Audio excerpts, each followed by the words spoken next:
ना संघर्ष हो ना इम्तिहा हो तो क्या मजा जीने में, ना संघर्ष हो ना इम्तिहा हो तो क्या मजा जीने में। अरे बड़े बड़े तूफान भी थम जाते हैं जब आग लगी हो सीने में। दोस्तों, मैं बादल खड़ते कॉमन स्टडी पॉइंट में आप सभी का स्वागत करता हूं। दोस्तों, मैं आप सभी को राजनीति विज्ञान पढ़ाऊंगा। क्योंकि दोस्तों, आप सभी जानते ही हो कि वर्तमान में जितनी भी एग्जामें हो रही है उन सभी में राजनीति विज्ञान कितनी महत्वपूर्ण है। हर एग्जाम में इससे कहीं ना कहीं क्वेश्चन पूछे जाते हैं। दोस्तों, मैं आपको आज ये टॉपिक पढ़ाने वाला हूं, जैसे कि राज्य व्यवस्था, संविधान, संविधान के कार्य, संविधान के प्रकार और भारतीय संविधान का विकास। दोस्तों, आज हम 5 टॉपिक पे चर्चा करेंगे जिसमें ये सब टॉपिक आपको मैंने बताया। दोस्तों, बिना देर किए हम हमारे पहले टॉपिक पे चर्चा करते हैं। और दोस्तों, आप सभी से निवेदन है कि आप सभी इस वीडियो को पूरा देखें, क्योंकि दोस्तों बीच में छोड़ दोगे तो आपको यह वीडियो नहीं समझ में आएगा और हमारा इस वीडियो को देखने से कोई मतलब नहीं है। तो दोस्तों, हम देखते हैं हमारा पहला टॉपिक। दोस्तों, हमारा पहला टॉपिक है राज्य व्यवस्था। राज्य व्यवस्था। दोस्तों, राज्य व्यवस्था आखिर कहते किसे हैं? राज्य व्यवस्था है क्या? राज्य व्यवस्था है क्या? तो दोस्तों, राज्य व्यवस्था सामान्य शब्दों में कहे तो राज्य व्यवस्था की परिभाषा, राज्य व्यवस्था की परिभाषा जैसे किसी भी देश में राजनीतिक दलों द्वारा, किसी भी देश में राजनीतिक दलों द्वारा नियमों, कानूनों और अधिनियमों द्वारा जो भी शासन किया जाता है उसे राज्य व्यवस्था कहा जाता है। तो दोस्तों, ये थी हमारी राज्य व्यवस्था की परिभाषा। उसके बाद में आगे बढ़ते हैं हमारा नेक्स्ट टॉपिक, संविधान। दोस्तों, संविधान किसे कहते हैं? संविधान, प्रत्येक देश का एक संविधान होता है। तो दोस्तों, संविधान किसे कहा जाता है? दोस्तों, संविधान एक किताब है जिसमें हम देखें तो संविधान की परिभाषा, सामान्य शब्दों में संविधान की परिभाषा देखें तो संविधान किसे कहेंगे? संविधान जैसे हम देखते हैं नियमों, कानूनों का समूह जिसके द्वारा शासन को संचालित किया जाता है, संविधान कहलाता है। दोस्तों, इसके बाद में संविधान तो हो गया हमारा, इसके बाद में संविधान के कार्य क्या है? संविधान क्या कार्य करता है? तो दोस्तों, हम देखते हैं कि संविधान के कार्य कौन कौन से हैं। आखिर संविधान क्या कार्य करता है? तो दोस्तों, संविधान का कार्य देखें तो संविधान का जैसे प्रथम कार्य किसी भी देश की शासन व्यवस्था को संचालित करना, किसी भी देश की शासन व्यवस्था को संचालित करना, फिर किसी देश की सरकार पर नियंत्रण करना। दूसरा कार्य हो जाएगा किसी भी देश की सरकार पर नियंत्रण करना।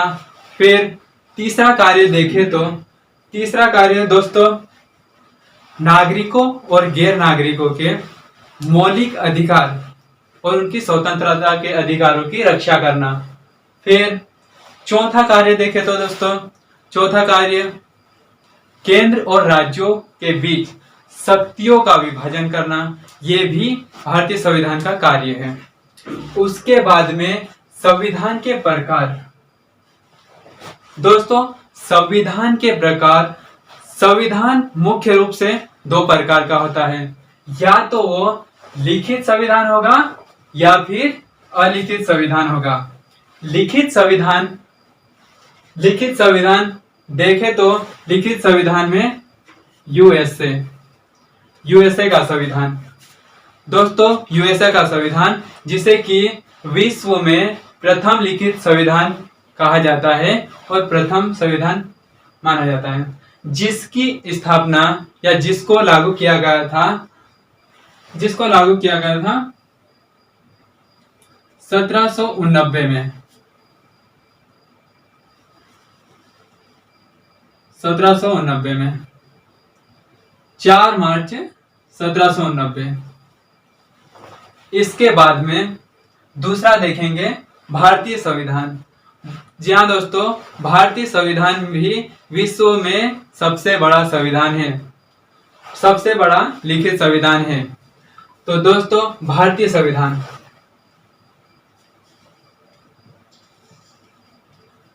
भारतीय संविधान, भारतीय संविधान, भारतीय संविधान को 26 नवंबर 1949 को लागू किया गया था और कुछ प्रावधान इसके 26 जनवरी 1950 को भी लागू किए गए थे। दोस्तों इसके बाद में हमारा नेक्स्ट टॉपिक है भारतीय संविधान का विकास। दोस्तों भारतीय संविधान का विकास, आखिर कब से भारतीय संविधान का विकास होना चालू हो गया था? तो इसके हिस्टोरी थोड़ी सी देखेंगे, जैसे कि उसका ऐतिहासिक काल कब से शुरू हो जाता है, इसका इतिहास थोड़ा सा देखते हैं। जैसे कि ऐतिहासिक काल 1599 ईस्वी में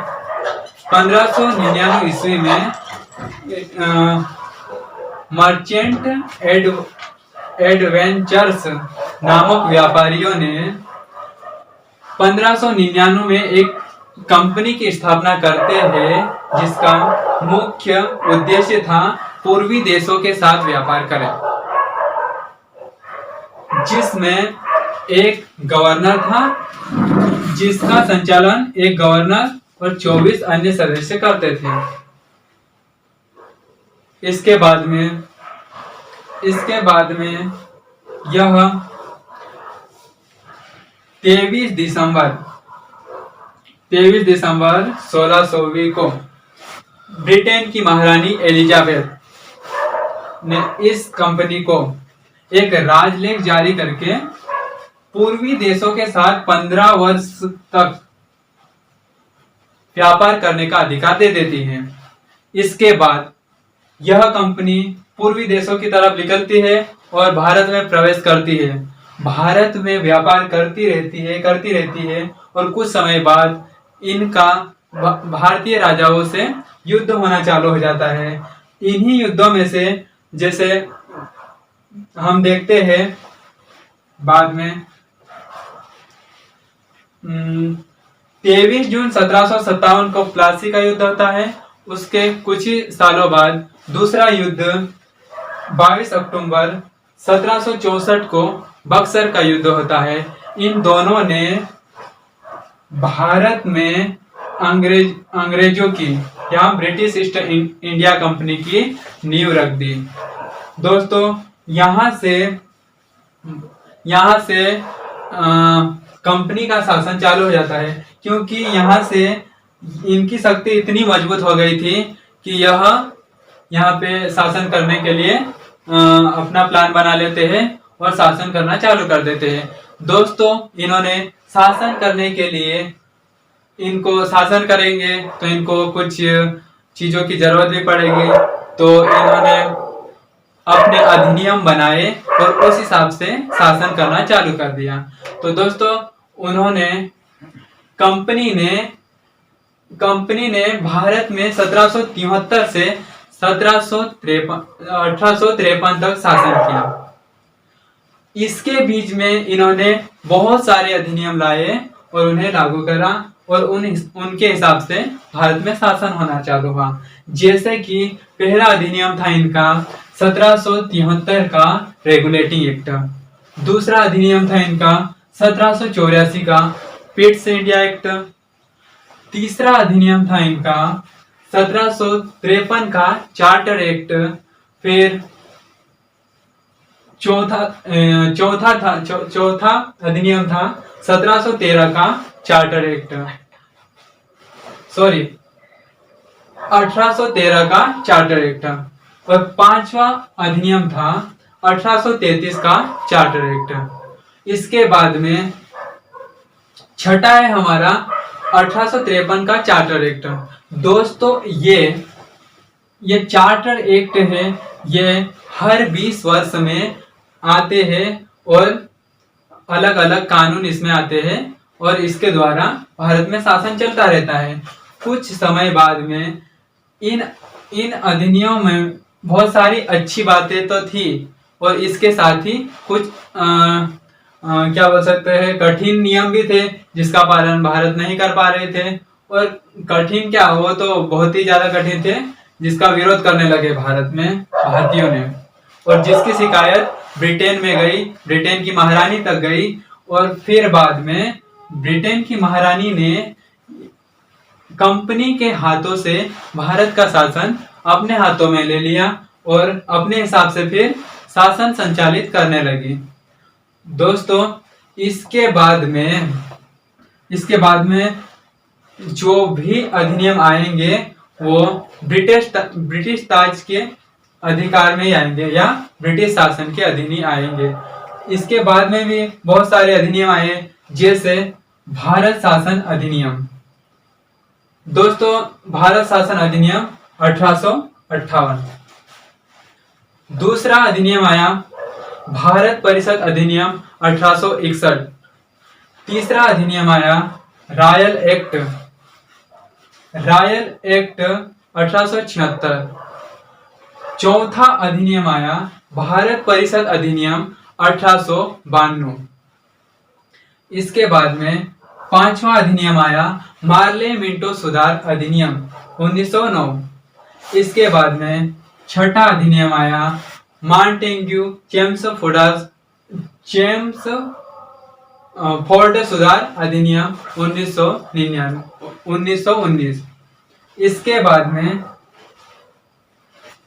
सातवां अधिनियम आया भारत शासन अधिनियम 1935। उसके बाद में अंतिम अधिनियम आया भारत स्वतंत्रता अधिनियम 1947। दोस्तों भारत शासन अधिनियम भारत स्वतंत्रता अधिनियम 1947 के बाद में अंग्रेजों ने भारतीयों को अपना अलग से संविधान निर्माण करने के लिए अनुमति दे देते हैं और उन्हें कहा जाता है कि आप अपना संविधान स्वयं निर्माण कर सकते हैं। तो दोस्तों इसके बाद में भारतीयों ने अपनी एक अलग संविधान सभा बनाते हैं और अपना संविधान बनाना चालू कर देते हैं। दोस्तों यह था हमारा संविधान आज के पूरे टॉपिक, और इसमें हमारा भारतीय संविधान का विकास हमने देखा और इन सभी में हमने ये पूरे एक्ट देखे और जो कंपनी थी, कंपनी के अधीन कौन कौन से एक्ट आए वो देखे, फिर ब्रिटिश शासन के अंतर्गत कौन कौन से अधिनियम आए वो देखे। दोस्तों ये हम इन चीजों पे बाकी जो आने वाले वीडियो रहेंगे उनमें भी चर्चा करेंगे। उनमें हम इन सभी अधिनियमों को विस्तृत रूप से देखेंगे। हम तो ये इसमें तो सिर्फ हम ये क्रम देख रहे हैं कि इसका जो इतिहास था संविधान निर्माण का किस प्रकार हुआ वो देखें। हम इन सभी अधिनियमों को विस्तृत रूप से भी पढ़ेंगे। तो हमारा आने वाला वीडियो रहेगा वो सभी उस वीडियो में इन सभी अधिनियमों को कवर करेंगे। दोस्तों तो आज का वीडियो यहीं तक हमारा रहेगा। दोस्तों अगर वीडियो अच्छा लगा हो तो लाइक करें और नए हो तो चैनल को सब्सक्राइब करें। और दोस्तों कुछ गलती हो तो कमेंट करके जरूर बताएं कि क्या गलती हुई है जिसको हम आने वाले वीडियो में सुधारें। दोस्तों धन्यवाद, थैंक यू। Peace.